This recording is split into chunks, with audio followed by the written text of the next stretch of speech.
So I went to the club. I think motherfucker.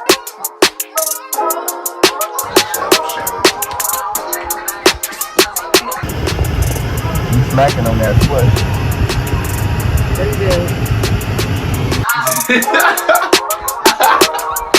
What it is, what's good, what's poppin'? It's your boy Warren, and tonight on this thing I'm about to react to Brixton versus Peckham, most infamous beef in London.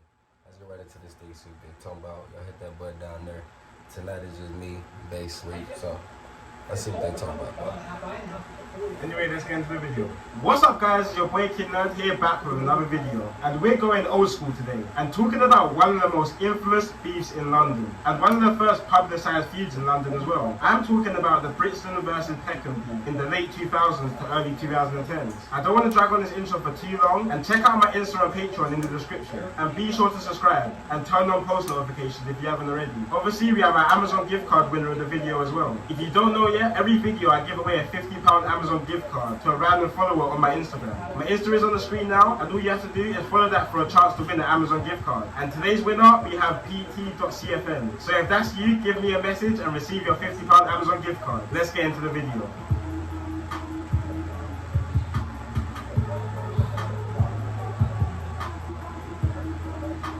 So before the publicised drill feuds in South London, like Moscow versus Zone 2 and Harlem versus 410, there was a very deadly war going on between Peckham and Brixton, which was one of the first nationally publicised beefs in London, gaining a lot of news coverage, and came about in the early stages of YouTube, where we could see direct disses. Kind of originated diss tracks how we know it today. So as I said before, the two areas in this feud were Brixton versus Peckham. So first we have Peckham, which is located in the borough of Southwark in South London, which infamously is the area where drill group Zone 2 are from. But before Zone 2, there was the Peckham Boys, which was a gang made up of 5 estates in Peckham, which were the North Peckham Estate, Gloucester Grove Estate, Willowbrook Estate, Camden Estate, and the Sumner Estate. And these estates were very well known. That's a lot of motherfucking estates. For how bad they were. They suffered massive unemployment and crime and were very deprived. They pretty much were neglected by any law enforcement. Basically, that's the projects. Niggas living in the projects, and government as well. And was even called Peckham, which is a hybrid between Vietnam and Peckham, comparing the area to the Vietnam War due to how much violence was there. Throughout the Peckham Boys gang, there were different sects, like the Firehouse Crew and YBP, or Younger Peckham. Basically like Chirac. There were also a couple of Jamaican yardie gangs in Peckham, like the Sunrise Crew and the Spanglers as well. And on the other side of the feud, we have Brixton, which is about an 11-minute ride from Peckham and is located in the borough of Lambeth. Brixton's main gang in this feud was called the Gas Gang, who was a gang from the Angeltown estate. And these guys were the most violent gang in the Brixton area, and were even responsible for 3/4 of violent incidents in Brixton in 2012. The Angeltown estate, where Gas Gang is from, probably has the richest history of gangs in London. On my 30 days, 2012. With many different generational gangs being bred from this estate, like the PDC gang in the 2000s who dominated the estate. Nowadays it's the Get Back gang or 150 who take on the estate. But let's take it back a minute to 2008, where Peckham, who I first mentioned, was deep in the decades long with a gang called the Ghetto Boys, who was a gang from Lewisham in South London, which was... All them sound like American gangs. Crazy war in itself, and I'll definitely do a video of that in the future. But in 2008, after decades of back and forth between the Peckham and Lewisham gangs, younger generations in both gangs agreed to an alliance, which was fully solidified during the Notting Hill Carnival in August 2008, when 180 members from both gangs organised a link-up at the carnival. The link-up was actually intercepted by police, because the police thought the two gangs were linking up to fight each other. But as Peckham's relationship with Lewisham got better, their relationship with Brixton started to worsen. See, historically, Brixton and Peckham have always had a feud, even dating all the way back to the 1950s, where local schoolboys from both areas would clash, which was even more hostile after immigration, because Peckham was filled with mainly African immigrants, while Brixton was filled with mainly Caribbean immigrants. So there's always been big culture clashes there. But as I said, in 2008, the war between Brixton and Peckham was starting to become a lot more heated, and these were times where guns were much more accessible than what they are now. It wasn't uncommon for a gang member to be rolling around with a gun, just like how nowadays most gang members roll around with knives. So there was a lot of back and forth shooting between these areas. In one instance, members from a Brixton gang called OC, who were heavily allied with Gas Gang, rid out on Walworth Road, which at the time was a territory of the Shoot Instant gang, who were part of the Peckham side, and started shooting at... That wasn't Peckham, them was the GDs. Look at them colors, them blue and black. They let the GDs in the dough. Two Peckham rappers called Snap Capone and Butch who were walking down the street. Both rappers actually managed to run to a convenience store and managed. And the other ones was the Vice Lords. They got on red and black. To dodge the bullet. While running into the shot, an innocent bystander just trying to get into the same shot was shot and killed. His name was Ryan Bravo, and he was 18 at the time. And this was one of the big turning points in making his feud widely publicised in the UK. Just to rub salt in the wounds, the OC gang made a diss track called Bullet Ridden, when a member mocked the situation with the lyrics, "Had you running in the shop like you're buying something?" While a member of a Peckham gang then responded to the situation in a song called Real Riders, saying,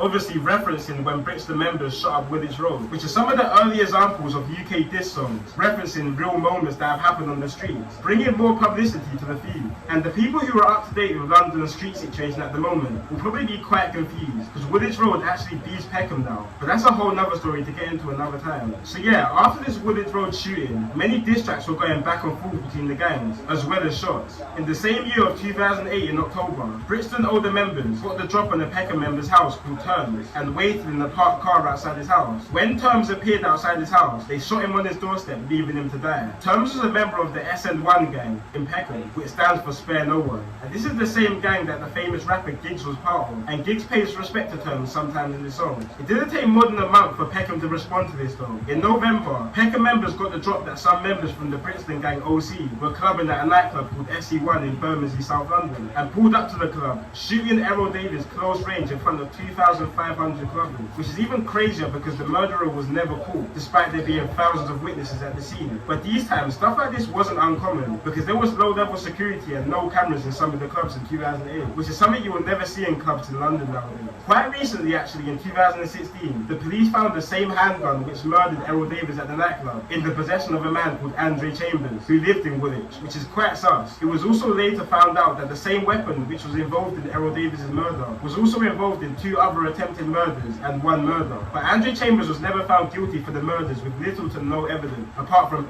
Errol Davis' murder. Was also involved in 2 other attempted murders and 1 murder. But Andre Chambers was never found guilty for the murders with little to no evidence, apart from handling the weapon.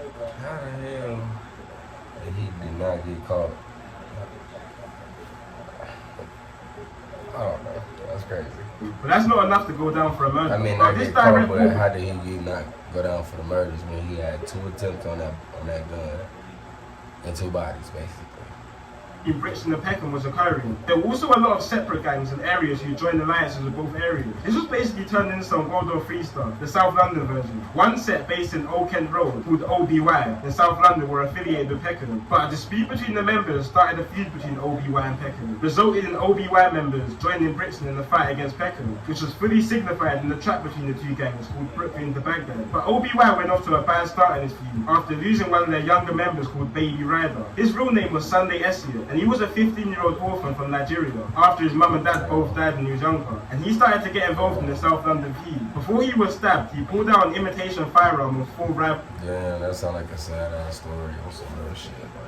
Members. When they realized it was fake, they chased him through a park while he was screaming for his life, begging his killers not to kill him and spare his life. But he was ultimately stabbed 9 times and left to die. So after the back and forth in 2008, Brixton and Peckham was literally a no-go zone. And me personally, growing up as a kid around these times, despite me not actually living in the area and being too young to understand all this stuff, I just knew Brixton and Peckham was a place you do not go. Even the Member of Parliament of Peckham at the time, Harriet Harman, would wear a bulletproof vest through Peckham, further embracing the name Peckham. Then 2009 hit, and this was a big year for music from both sides, but especially from the Peckham side of things, when Giggs dropped a couple mixtapes and started putting some of his other members onto music, like Gunna D and Killer Kai. But Giggs was under a lot of pressure from the police at the time, who would cancel his shows, warn labels not to work with him, and even ban him from appearing in TV and radio, which is something we see a lot now with police taking down these drill music videos. Well, the reason why police were so onto Giggs is because the streets were crazy at these times. People would go crazy over here. You took down that video, like, what the?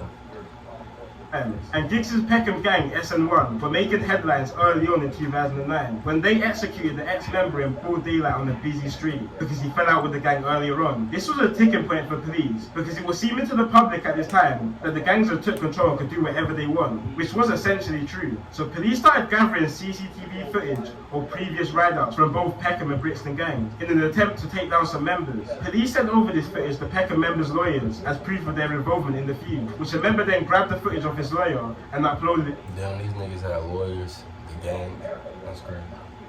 To YouTube. The original video is no longer up, but a re-upload of it is still on YouTube today. And so is Peckham members riding out in Brixton in masses. And when looking at this footage, this is some propaganda-worthy stuff. Like the captions Niggas was on bikes like videos are so funny, and all the footages just show how crazy these times really were. Like gangs were just riding their ops with 30 guys on pedal bikes, loaded with guns and I knives. swear to God, that's how it was in 2008 down here, double. We was young as hell.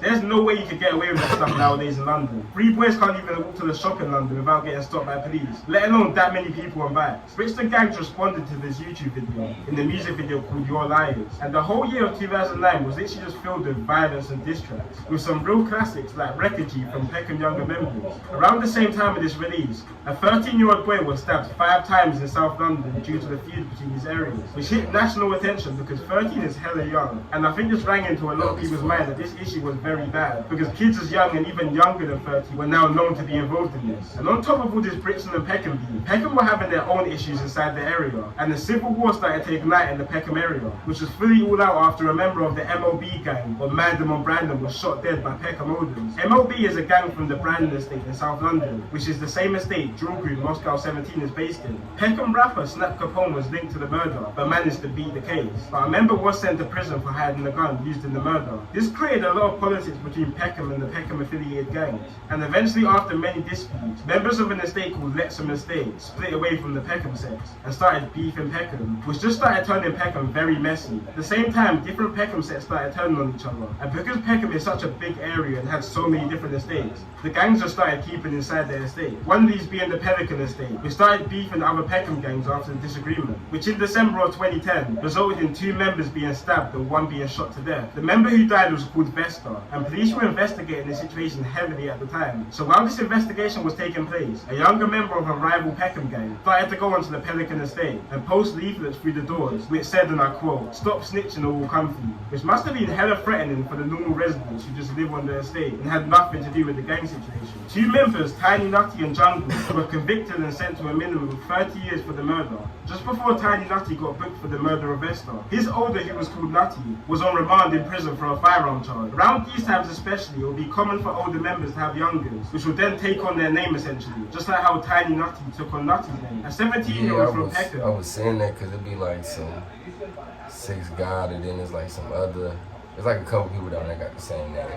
Was also on the same charge as Nutty for the firearm. But just like how gang hierarchy works, other members were pressuring the 17-year-old to plead guilty to the firearm charge, which would then allow Nutty to be freed. The 17-year-old refused though, which resulted in other members executing the 17-year-old by luring him into a car and shooting him in the back of his head, and then burning the vehicle on the day of the court hearing. Nutty was accused of arranging the murder because of the conflicting stories they both were telling in court, and he looked even more guilty after officers found the lyrics in his cell saying, "Kill your co-defendant if you're snitching in court." Like, I don't think you could get any more bait than writing those lyrics. It's not even like it's a catchy line or anything. I think he was just screaming, "Please lock me up." And that's exactly what they done after finding him guilty of the gun charges and arranging the murder, which he is now serving 32 years for. Also, the Peckham rapper, who is known by a street name CS, was actually caught and convicted for setting the car on fire after the 17-year-old was shot and killed, which he served 4 years for. So as you can tell, Peckham was just a mad area at this time. The civil war they were having was probably more active than their beef with Brixton ever was. One death that really shocked the area. These niggas was killing each other, not the ops. They was the ops. Was the death of a respected member called Taz. He died during the chase when he crashed his motorbike. Family members put up a shrine of Taz where the accident occurred, where the ops then camped outside the same day of his death. And when a member called Little Crew visited the shrine, they shot him dead the same day. So Peckham was literally a no-go zone at this point. Like, literally everyone was just beefing each other. And while all this madness was happening in Peckham, Brixton were having their own separate issues over in their camp. Gas Gang was starting to get heavily involved in beefs with a lot of surrounding towns, like Brixton Hill and Tulse Hill, which are blocks of the famous famous drill groups, 6-7 and 8-6. One murder that really started changing the dynamic of this beat was the murder of Tulse Hill member Little Zach. It was 2011 and 5 gas gang members rid out in a school located in Tulse Hill, waiting for Little Zach to come home from school. The reason the members targeted Little Zach is because he was involved in the stabbing of a gas gang member 2 weeks before this incident. When he came out of the school, the gas gang members chased Little Zach and stabbed him to death. He was only 15 at the time, and this resulted in a few separate gangs starting to turn on gas gang, like ABM, who was a gang located in Stockwell. At this point, literally everyone was beefing everyone. South London was just a very, very dangerous place, and when some murders would be committed, police couldn't even point it towards any specific gang, just because it could have been so many different cliques. Like the murder of Azur Khan in 2011. He was attending the funeral of one of his gas gang friends when he was shot and killed at the burial, but no one has the faintest idea of who it could have been. It could have been